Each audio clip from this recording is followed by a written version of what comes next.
प्रयागराज से निकलकर हम पहुंच गए हैं चित्रकूट। यहाँ पर हमने ठहरने के लिए बुक कर रखा था महेश्वरी भवन, जो कि किफ़ायती और नीट एंड क्लीन है। मंदाकिनी नदी या रामघाट से मात्र 100 मीटर की दूरी पर है।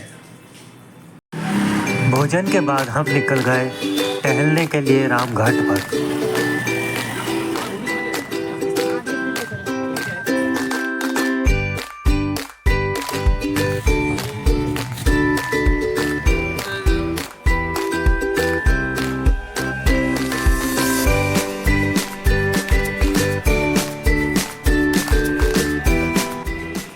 अगले दिन सुबह से हम चल दिए रामघाट पर स्थित मंदिरों के दर्शन के लिए।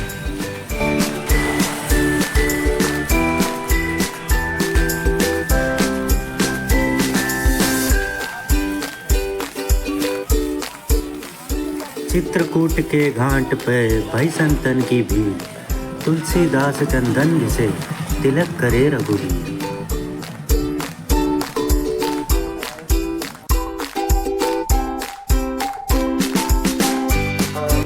मंदाकिनी के घाट पर बहुत से मंदिर स्थित हैं, जैसे कामतानाथ, भरत मिलाप और शिव मंदिर। घाट पर घूमते हुए हम इन सभी मंदिरों के दर्शन कर सकते हैं।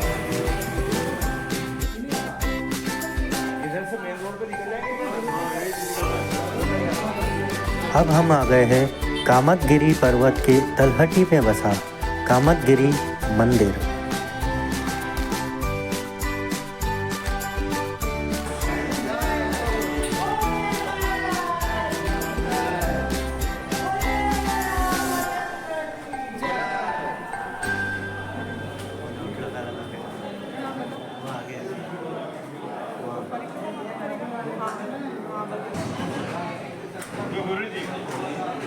नहीं खोलते।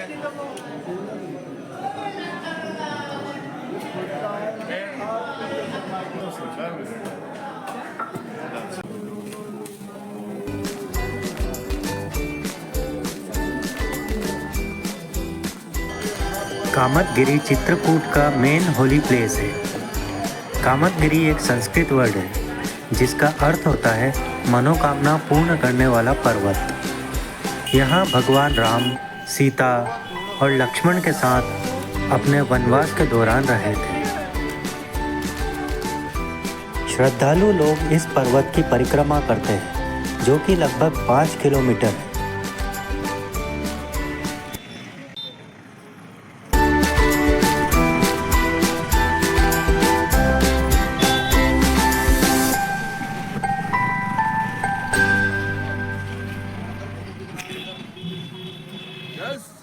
अब हम जा रहे हैं गुप्त गोदावरी में, जहाँ पे सीता मैया स्नान करती थी। वहाँ पे राक्षस मयंक ने उनके कपड़े चुराने की कोशिश करी थी, इसलिए लक्ष्मण ने उनको मार गिराया और वहाँ पे गोदावरी चुपके से राम भगवान के दर्शन करने के लिए प्रकट हुई है। गुप्त गोदावरी जाने के लिए, जो कि गोदावरी नदी का उद्गम स्थल है, आपको गाड़ी पार्किंग में खड़ी करके पैदल या ऑटो से लगभग 1.5 किलोमीटर जाना पड़ता है।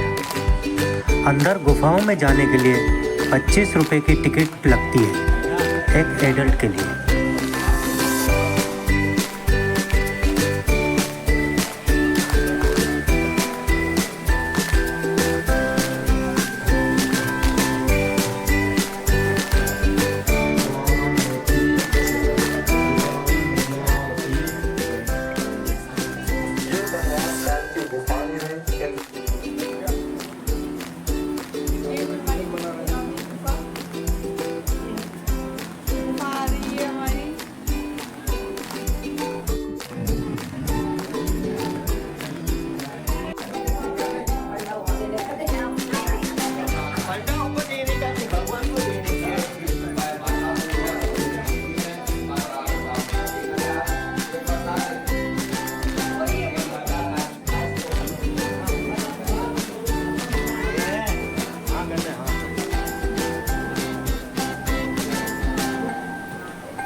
भोलेनाथ का मंदिर।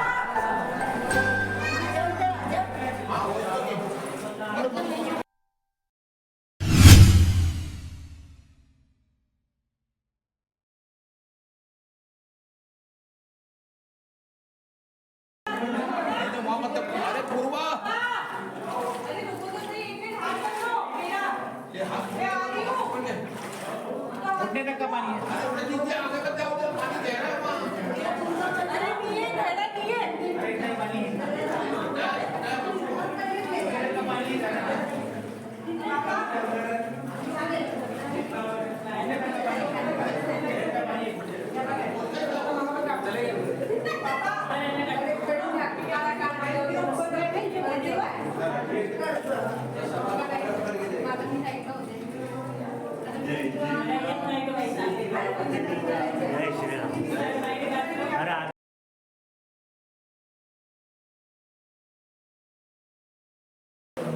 जाओ।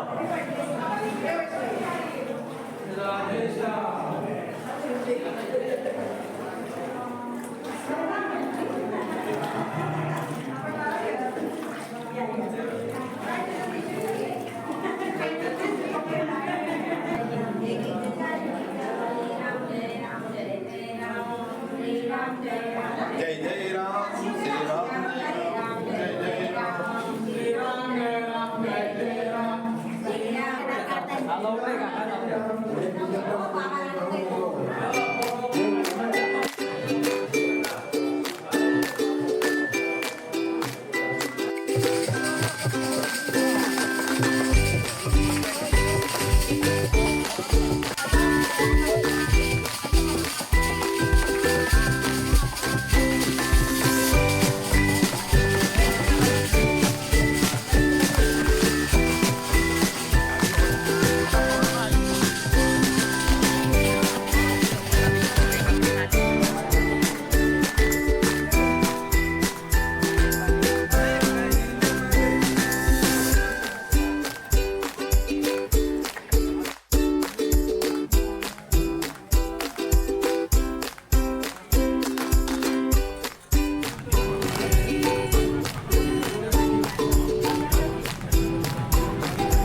गुप्त गोदावरी से हम चल पड़े हैं सती अनुसुईया आश्रम, जो कि लगभग 8 किलोमीटर है यहाँ से।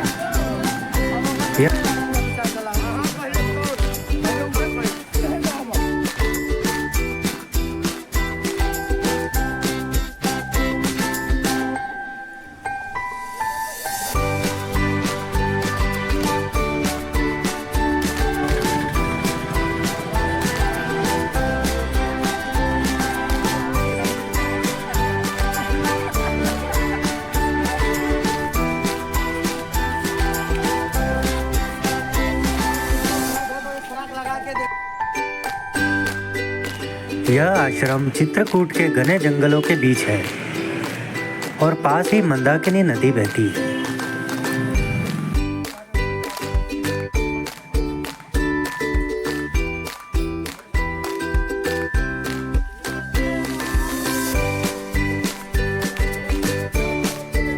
यह वही स्थल है जहाँ पर सती अनुसुईया अपने पति ऋषि अत्रि और अपने 3 बेटों के साथ रहती थी।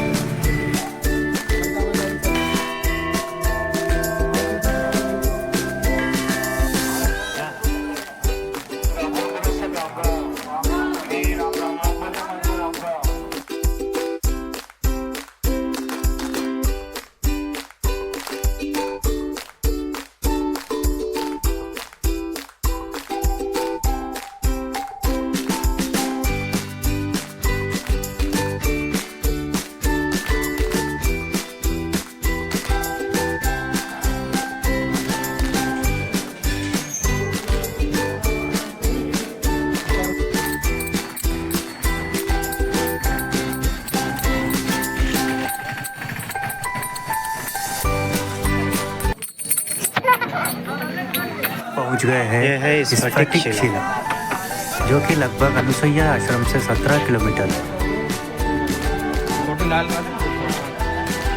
ये ओरिजिनल का कलर वगैरह नहीं है। यहाँ भगवान रामचंद्र जी जंगल से फूल लाए, इस शिला में बैठ करके भगवान बेड़ी बनाया, माता का अलंकार किया, श्रृंगार किया। तभी इंद्र का लड़का जयंत कौवा का रूप बनाया और भगवान की परीक्षा लेने के लिए माता के पैर में चोट। जब खून बहने लगा, भगवान एक बाण मारा, कौवा 3 लोक में गया लेकिन कोई बचाया नहीं। तब नारद देखा विकल जयंता और लाग गया कोमल अति लक्षणता। नारद जी ने कहा कि तू भगवान के पास जा, बाकी संसार में कोई नहीं बचाएगा।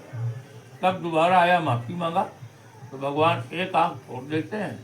आज भी कौवा एक आंख से होता है। 1 मिनट, ये भगवान का बायां पैर है,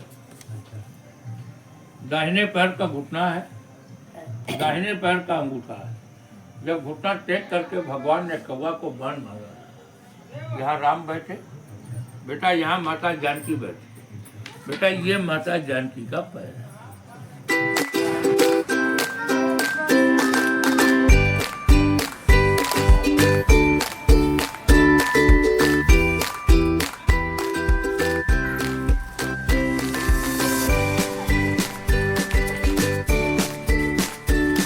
स्फटिक शिला होते हुए हम पहुंच गए जानकी कुंड। यहाँ नदी के पास कुंड बना हुआ है। कहा जाता है कि यहाँ माता जानकी स्नान करती थी।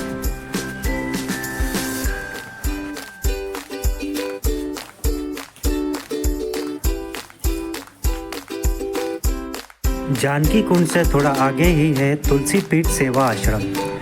यह आश्रम जगत गुरु श्री राम भद्राचार्य का है। यह एक बहुत ही अद्भुत संत है। आंखें ना होते हुए भी बहुत सी धार्मिक किताबें लिखी है और रामचरित्र का गहन अध्ययन भी किया है। इनके बारे में पूरी जानकारी के लिए ऊपर आई बटन पर क्लिक करें।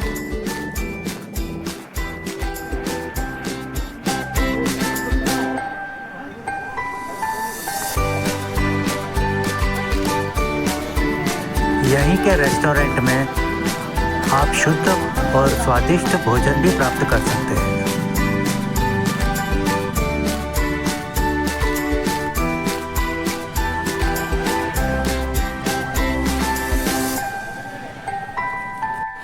तुलसी पीठ पर भोजन के पश्चात हम आ गए हैं रोपवे में जाने के लिए। यह झूला हमें ऊपर पहाड़ी पर स्थित हनुमान धारा ले जाएगा, जिसकी टिकट लगभग 120 रुपये है प्रति व्यक्ति। पहाड़ी पर जाने के लिए पैदल मार्ग भी है और यहाँ की लोकल जीप से भी जा सकते हैं।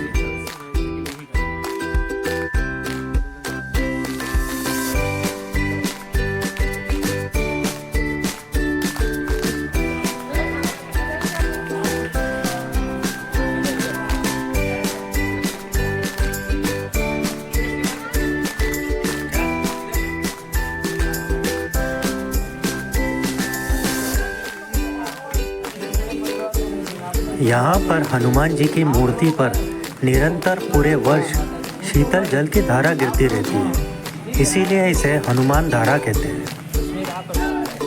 मेन मंदिर है हनुमान धारा।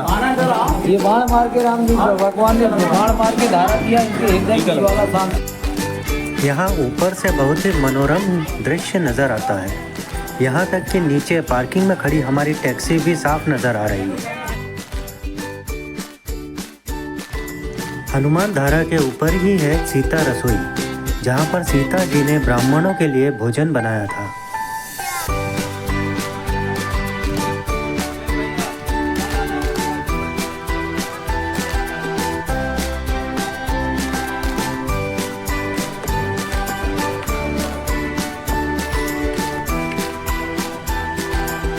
शाम होते ही हम फिर से पहुंच गए रामघाट पर मंदाकिनी आरती में शामिल होने के लिए। सूर्यास्त होते ही यहाँ का घाट रंग बिरंगी रोशनियों से जगमगा जाता है। यहाँ पर नाव में घूमते हुए भी आप आरती का आनंद ले सकते हैं।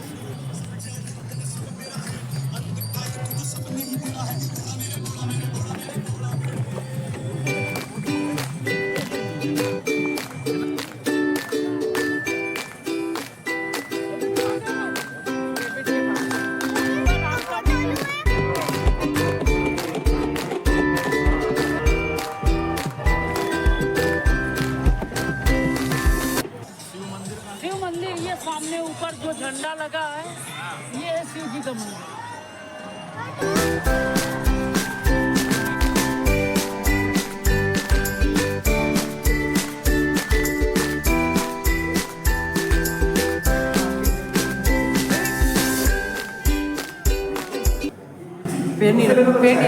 ये 4 शिवलिंग जो दक्षिण की दिशा में शिव जी विराजमान है वो स्वयंभू है। भोलेनाथ जी जब प्रकट हुए उस वक्त इनकी स्थिति एक विशालकाय मत वाले ऐरावत हाथी के लिए। इस वजह से इनकी स्थिति देखते हुए ब्रह्मा जी ने इनका नामकरण किया। इनका नाम रखा गया मत्त गजेंद्र नाथ। तत्पश्चात ब्रह्मा जी से हाथ जोड़कर निवेदन किए कि प्रभु आप धर्म की रक्षा हेतु सशरीर रूप धारण करें, यहाँ का राजा बने और अखंड रूप से वास करें। आदेशों का अक्षरशः पालन किए और यहाँ चित्रकूट में 11 साल 6 माह और 18 दिन तक वास किए। जब इतना समय व्यतीत हो चुका यहाँ से प्रस्थान करने लगे तो जाने से पूर्व पीछे जो शिव जी दिखाई दे रहे हैं पश्चिम की दिशा में, उनकी स्थापना स्वयं प्रभु राम जी ने अपने हाथों से किया है। चूँकि प्रभु राम जी क्षत्रिय थे, उन्हें एक योग्य ब्राह्मण की आवश्यकता पड़ी। उस वक्त वो योग्य ब्राह्मण थे महासती मानसूया के पति अत्रि ऋषि। वे आते हैं, प्रभु की पूजन अर्चन करवाते हैं, स्थापना करवाते हैं और साथ ही साथ जो उत्तर की दिशा में शिव जी विराजमान हैं उनकी स्थापना स्वयं अपने हाथों से अत्रि ऋषि जी करते हैं। जो पूर्व की दिशा में शिव जी हैं उसी वक्त अगस्त ऋषि जी भी उपस्थित थे, वे अपने हाथों से करते हैं। इस प्रकार से यहाँ पर एक जलहरी पर एक साथ 4 शिव जी विराजमान हुए और ये चारों धर्म अर्थ काम और मोक्ष को प्रदान करने वाले। आप सभी भक्तगण यहाँ आते हैं सच्चे मन से कर्म भाव से पुकार के जिस किसी चीज की कामना प्रार्थना करते हैं वो अवश्य ही पूर्ण होता है। सतयुग दरबार प्रेम से बोली बाबा मत गजेंद्र नाथ सरकार की। यहीं घाट पर ही आप कचौड़ी, समोसे और रबड़ी जैसे व्यंजनों का लुत्फ उठा सकते हैं।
आरती के तुरंत बाद ही घाट पर लाइट शो स्टार्ट हो जाता है जिसमें चित्रकूट का विभिन्न वर्णन किया जाता है।